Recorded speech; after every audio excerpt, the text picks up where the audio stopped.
తర్వాత they have enough force to safeguard me. తర్వాత వాళ్ళు యాక్చువల్గా పోలింగ్ బూత్ ఆ ఎగ్జిట్ గేట్లో కూడా 10 మంది వచ్చి కొట్టడానికి కూడా ట్రై చేశారు.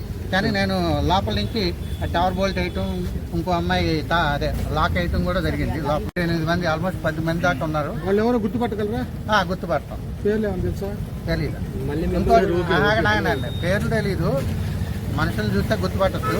ఇంకోటి లోపలికి వెళ్ళి నేను పోలింగ్ తర్వాత పోలీసులు అన్నారు పదండి మీరు బయటకంటే, సార్ నేను ఇప్పుడు దాకా నుంచి ఓటేయాలి సార్, నేను ఓటేసి వస్తానంటే సరే ఆయన ఎగ్జిట్ గేట్ గుండా పోలీసులు ఎస్ఐ గారు లోపలికి తీసుకెళ్లారు. నా చేత ఓటేయించి నేను బయటకు వస్తున్నప్పుడు ఆ పోలింగ్ బూత్ ఏజెంట్లు ఉంటారు కదా, నన్ను దుర్భాషలు ఆడాడు. అసలు నువ్వు ఆడవరా అది ఇదని అట్లా మాట్లాడటం జరిగింది. బాబు నేనేం అన్నదే లేదు, క్యూలో నిలబడి ఓటు ఎవరైనా సరే క్యూలో వచ్చి ఓటేయమని నేను లిక్కర్ తాగినట్టుగా వాళ్ళు చెప్తున్నారు. నేను ఇప్పుడే బ్లడ్ ఇవ్వడానికి రెడీగా ఉన్నాను, తీసుకోండి, పబ్లిక్గా నేను ఇస్తాను, అది టెస్ట్ చేసి మీరు న్యాయం కావాలి నాకు. నేను సామాన్య పౌరుడిని, నేను రక్షణ కోరుకుంటాను.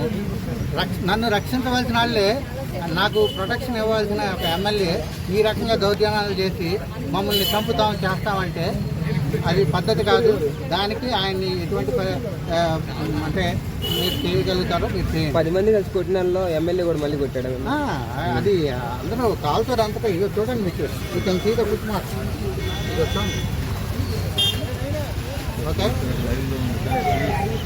ఓకే కొద్ది రైట్ ప్లీజ్ రైట్. సో అది కనుక ఓకే ఒకసారి